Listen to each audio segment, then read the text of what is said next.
Okay, well, good afternoon at this point, everybody, and welcome to today's market update. We're glad you could join us. So, my name is Tucker, and I'll be hosting today. We've got some great session lined up for you. So let's get right to it. I'm pleased to introduce our speaker, Kevin Grogan. Kevin serves as Chief Investment Officer of Systematic Strategies for Focus Partners, where he helps lead the firm's investment strategy, portfolio management, and fixed income teams.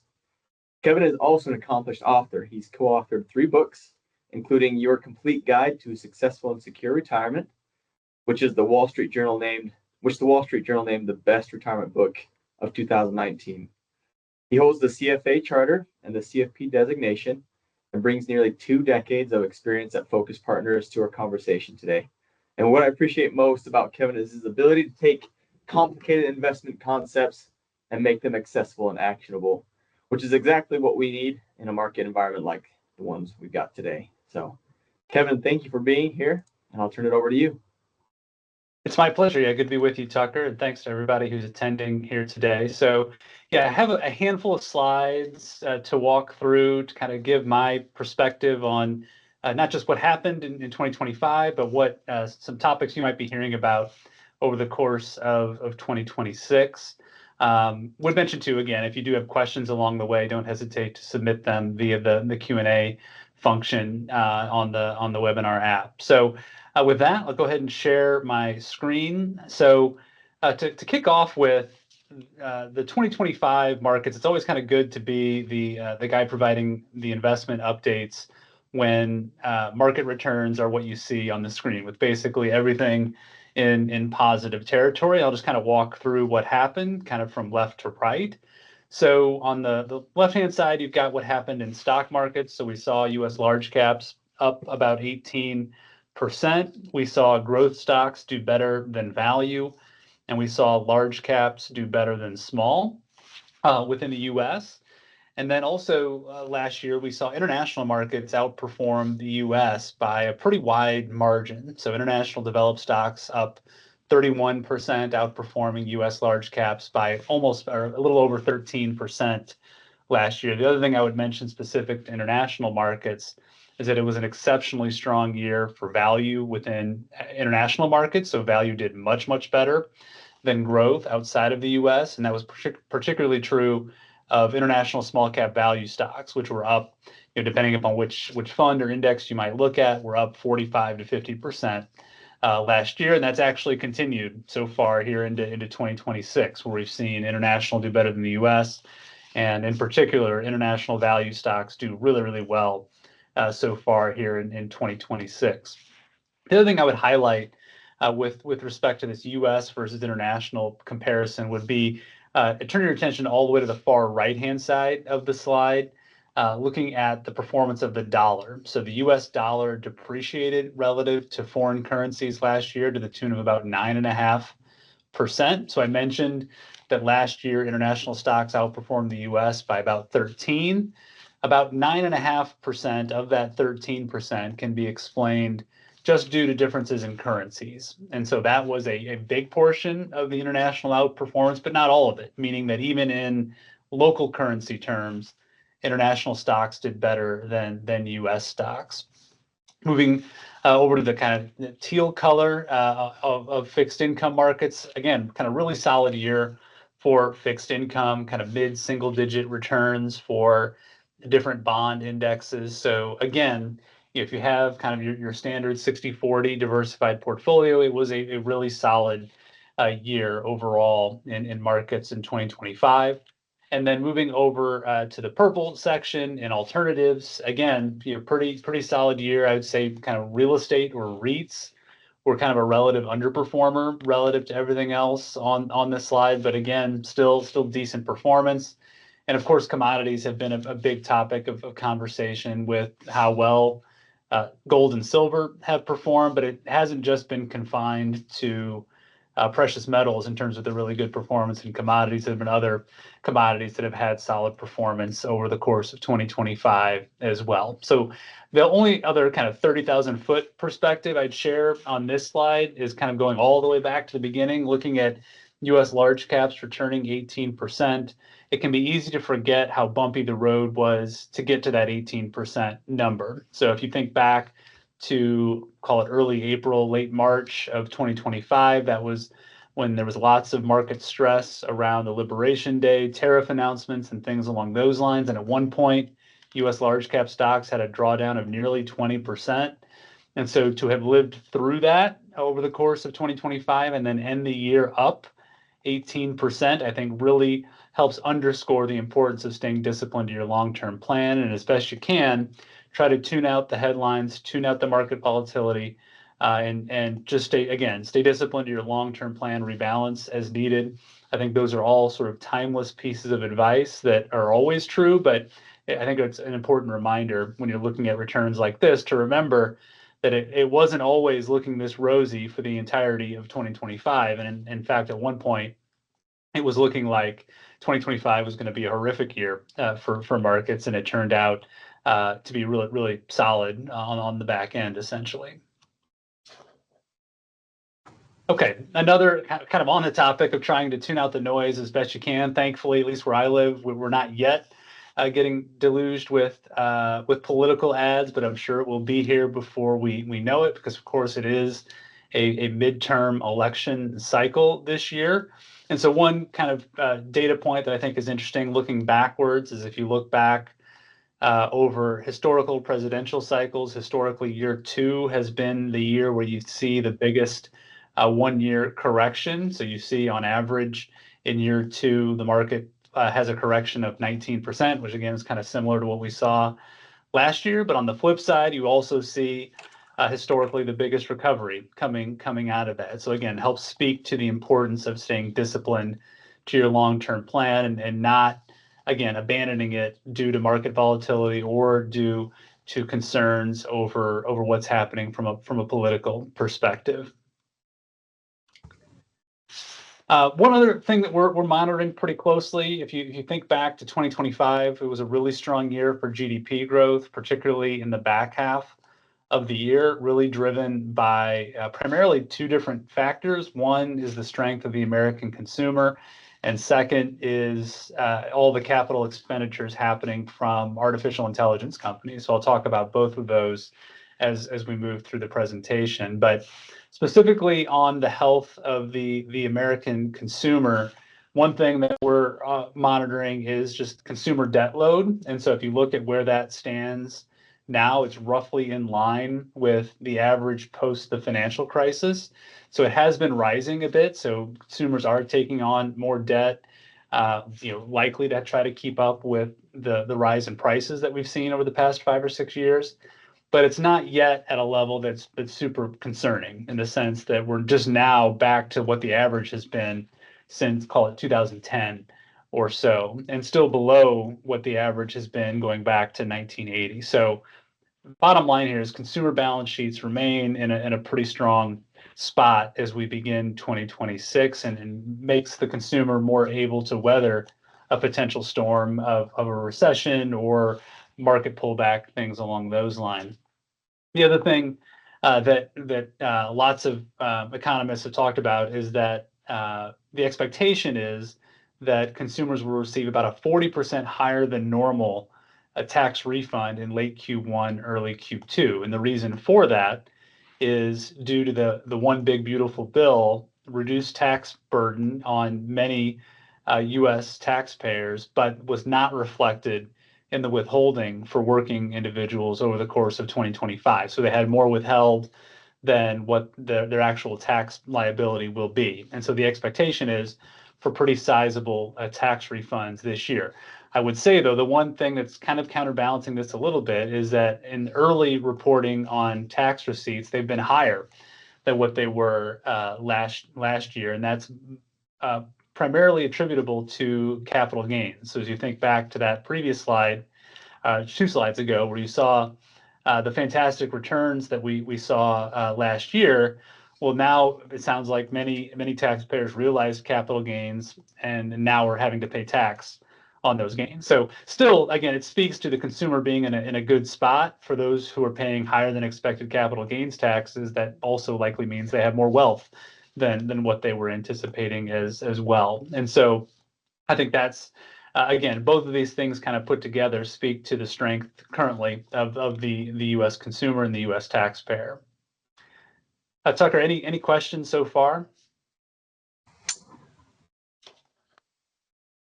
We do have a few that have come Okay. up that maybe just to.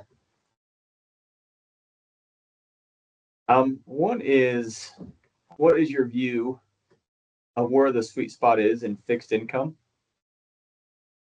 Gotcha. So I think it's always difficult to predict what will happen with respect to fixed income rates. I'd say in general, we recommend staying kind of short to intermediate term with using what's called a variable maturity approach, meaning that when curves are steeper, we think it can make sense to go a little bit longer. When curves are flat or inverted, then we think it can make sense to shorten up the duration or the maturity of your fixed income portfolio. So in terms of where things stand now, the yield curve is still relative to history somewhat flat, meaning that there's not a ton of incremental reward for taking on an additional year of duration risk.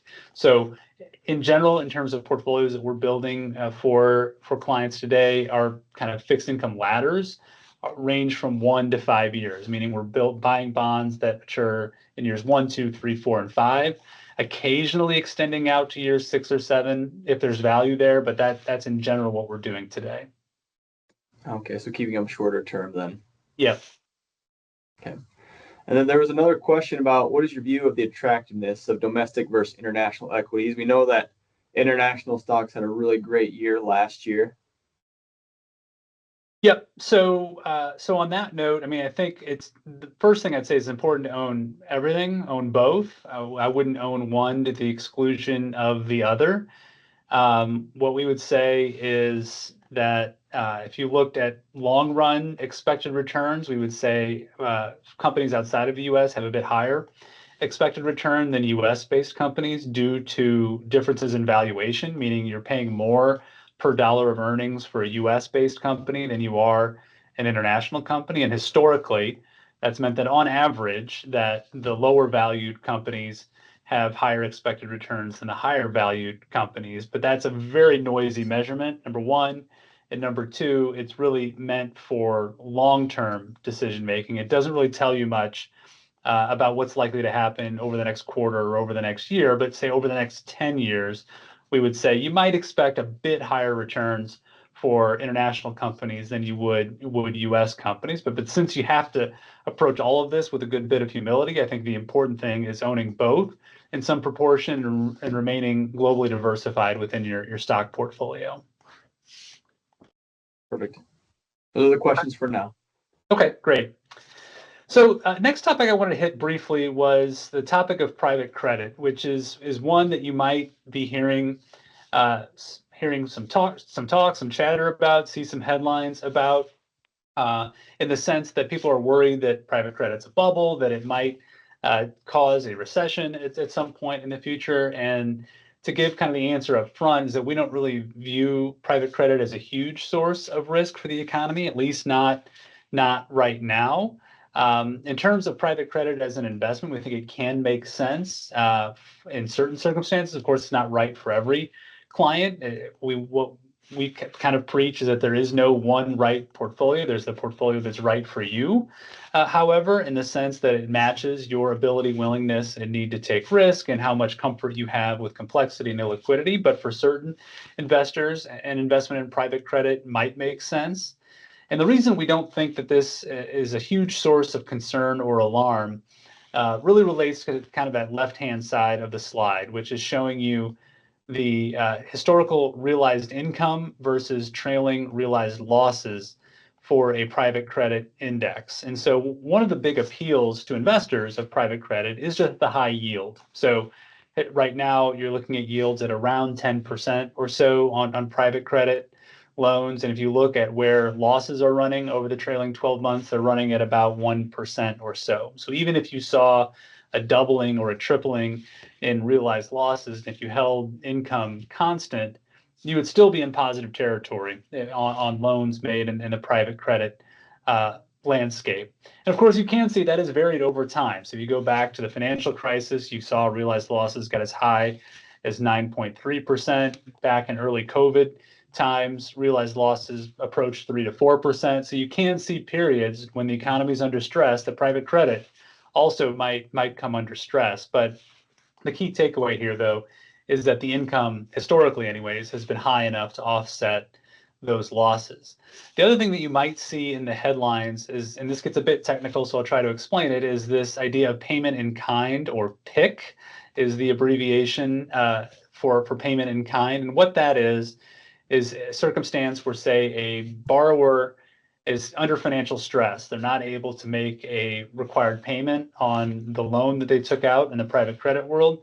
What the lender can do in those circumstances is allow what's called payment in kind, which essentially takes the required payment, and instead of the company making the payment, just adds that payment to the principal of the loan.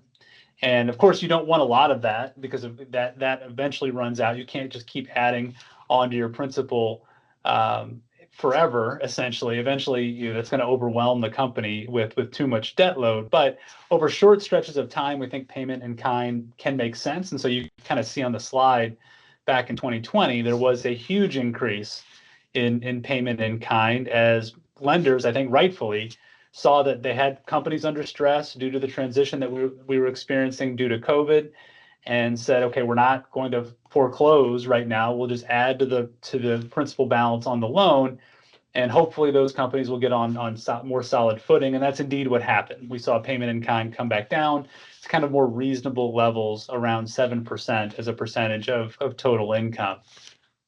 Last thing I'd mention here, and again, just because it was in the headlines recently, there was a BlackRock middle market lending private credit fund that's a publicly traded fund that had a big markdown late last week due to some credit issues that surfaced within about 6 of the borrowers in that fund. And so I think, again, we don't view this as a huge systemic risk, but we do think that headline does kind of underline the importance, number one, of diversification. So that fund wasn't all that well diversified. Number two, the importance of strong underwriting.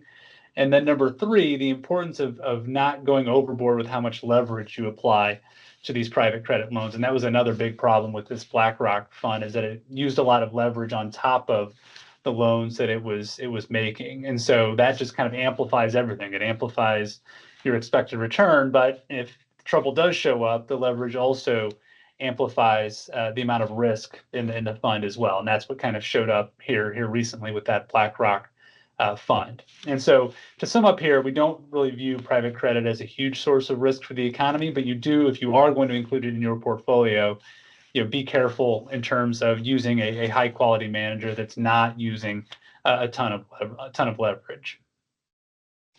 All right, so I previewed this a second ago, and this continues to, I think, be the kind of one of the bigger topics facing markets and the economy in 2026, which is artificial intelligence. And so on the left-hand side of the slide, I'll kind of walk through what's being shown here. So this is looking at 4 different companies, the 4 big publicly traded artificial intelligence companies. So Meta, which is Facebook, Google, Microsoft, and Amazon.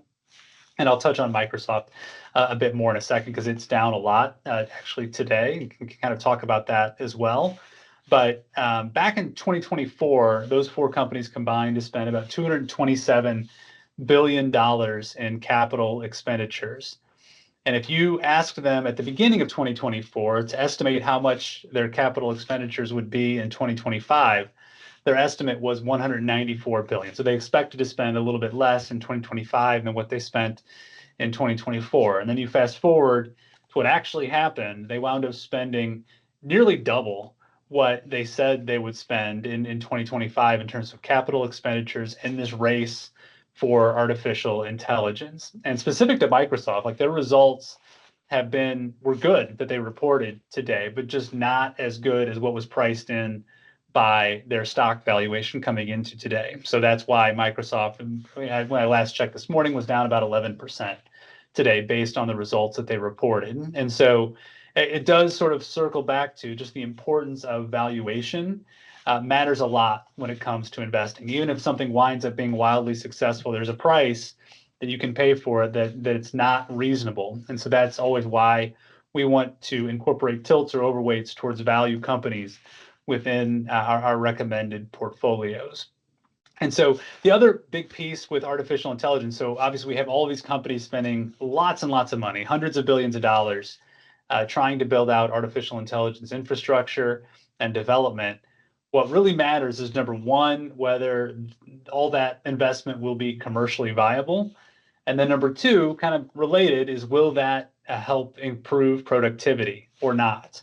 And so I mentioned that one of the big stories in the economy in 2025 was how much was being spent on capital expenditures, but also the increase in productivity. So we saw pretty robust economic growth in 2025 without the economy adding a lot of jobs. And so a big part of that has been a recent increase in productivity that we saw over the course of 2025. And so I think it's still an open question as to whether or not we're going to continue to see, whether it's artificial intelligence or other technological advances that really improve productivity such that the economy can grow at really high levels, 4 or 5%, without really adding all that much in the way of new jobs. And I think that's an open question, which we'll see kind of unfold over the course of 2026, is whether we continue to see that growth in productivity. So in terms of the state of the U.S. economy, I've already alluded to a lot of this already, but I mentioned, again, real GDP growth has been pretty strong, but the mix of growth, labor, and policy uncertainty has been somewhat unusual. Again, as I mentioned, that second bullet point, GDP growth has been driven by consumer spending, capital expenditures, and productivity. But there is that tension that I mentioned between having really strong growth, but kind of a softening, a cooling labor market, which you can see kind of on the right-hand side of this slide, with unemployment rising to that 4.6% level as of the date of this slide. We also, on the inflation side, have seen inflation coming down. It's now much lower than it was in 2021 and 2022, but it's still well above the Fed's long-run target. So the Fed has what's called a dual mandate, so meaning they're trying to achieve kind of two different goals with respect to the economy. So number one, they're looking to achieve stable prices, which they've defined as kind of a long-run target of 2% inflation. And then second, they're trying to achieve maximum employment. And there's less specificity over what that goal means, but it's kind of long been interpreted to mean they want unemployment kind of 4.2% or lower. And if you look at the circumstance the Fed finds itself in right now, it's that they have both of those aspects running north of their targets, meaning unemployment is rising and is above the long-run target. Inflation has been coming down, which is good, but it's still above the long-run target. So the Fed met yesterday, had a press conference, wound up not doing anything to rates, basically leaving them unchanged, which I think kind of reflects the picture that you're seeing on the slide, in the sense that if it was one or the other that was above target, then the Fed would be more clear what the Fed should do. So if inflation was running above target, but unemployment was well below target, well, then the Fed would know that it likely needs to raise rates to help cool off the economy and bring inflation back down. Conversely, if you had inflation running well below target, but unemployment was above target, it would know that it needed to cut rates to try to stimulate the economy. And that's much of what we saw in the 2010s, where rates near zero, unemployment running above target, and inflation running way below target. And that's, of course, completely opposite of what we've seen here so far in the 2020s. And so that's why I think the Fed's in a bit of a difficult circumstance as we begin 2026. If you look at what markets are pricing in, they're pricing in roughly 2 rate cuts over the course of 2026, which I think reflects a few different things. Number one could be the market's perception that the labor market will get worse from here. Number two, it could reflect the market's perception that inflation is going to continue to cool off and that it won't be a problem later this year.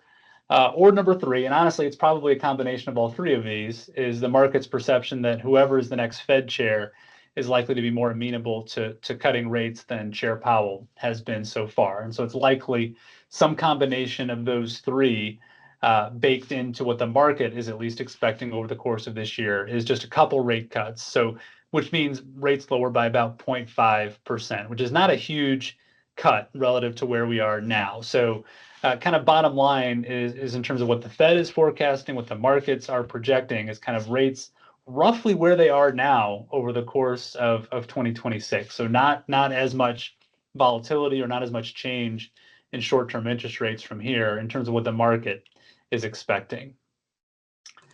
So that's disclosure slides, and now, yeah, happy to take whatever other questions you all might have. A lot of good stuff. There was a follow-up question, just in regards to the other question you answered, in regards to the recommended split between domestic and international equities. And we know that's maybe more on a personal level, but what's your thought on that? So it definitely is a personal level. I'd say the way I always answer that is your starting point should be however the market allocates capital. And so if you looked at where world market caps are right now, they're roughly 60-40. So 60% US, 40% ex-US. I'd say if you looked at where most of our clients are, they tend to be in either that sort of 60-40 portfolio or in like a 70-30 US versus international portfolio. So some reasons why you might want an incorporated tilt or an overweight towards the US is number one. Of course, we all presumably live in the United States, so it's just much more familiar to be invested in the US versus outside of the US. Number two, it's less expensive to invest in the US, meaning that trading costs are lower, expense ratios on mutual funds are lower. So that could argue for a bit more allocation to the US. But I don't think there's necessarily one right answer here. To me, what's important is that you have some meaningful amount allocated to ex-US. So meaning, say, at least 15, 20% ex-US as a percentage of your equity portfolio. I think that's kind of what would be important to me. Again, who knows what we'll wind up doing better over the next 5 to 10 years. Again, if I had to guess, I would guess internationally, but the returns are so noisy that I wouldn't place a lot of weight on that guess either. Okay.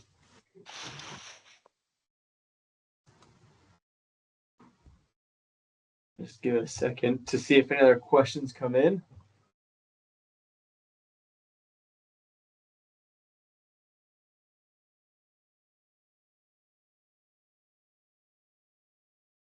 Maybe one question that can come up, just because it seems like AI is pretty heavily integrated into US economics right now, right? Is that something that we should be concerned about with the overweight and the AI side? And then another reason to put more into international, or what are the thoughts there? Yeah, so I think the beauty of the beauty and the curse of US markets is that it's just so heavily tied to the AI trade right now, which you definitely don't want to exclude artificial intelligence from your portfolio if it winds up being uh, this amazing thing that forever changes how we work and how we interact and everything else. On the flip side, as I mentioned during my presentation, is that there's always a price at which an investment becomes unreasonable. And so, kind of the way that we think about it is that we definitely want it represented in the portfolio, but we want to incorporate the tilts and overweights towards value, meaning towards lower priced companies relative to earnings, cash flow, book value, things like that. And so we want AI represented in the portfolio, but by incorporating the tilt towards value stocks, we're kind of reducing the weight relative to the market in artificial intelligence. But you're right, there are just now a handful of companies that really decide the fate of the S&P 500 most years.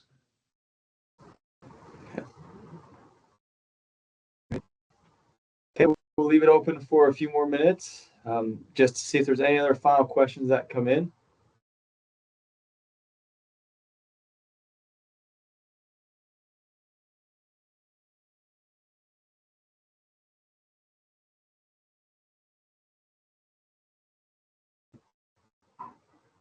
Till 12:30. And maybe while people are thinking of questions, or just as we wrap this up, as a reminder, Focus Partners is one of the great partners of Squire here. They do a lot of the research, and we have a lot of their inputs already built into the 401k, the investment lineup there. And so if you have any questions that come up along the way, the advisors here at Squire are more than happy to get up on the phone to talk to you in person. If you have anything that comes up in the meantime, just follow the age-old and somewhat boring investment strategies, which are, buy low, sell high, hold long term. And then we appreciate you joining today. And Kevin, thanks again for joining and your insights. And hope everybody has a great rest of your day. Thank you.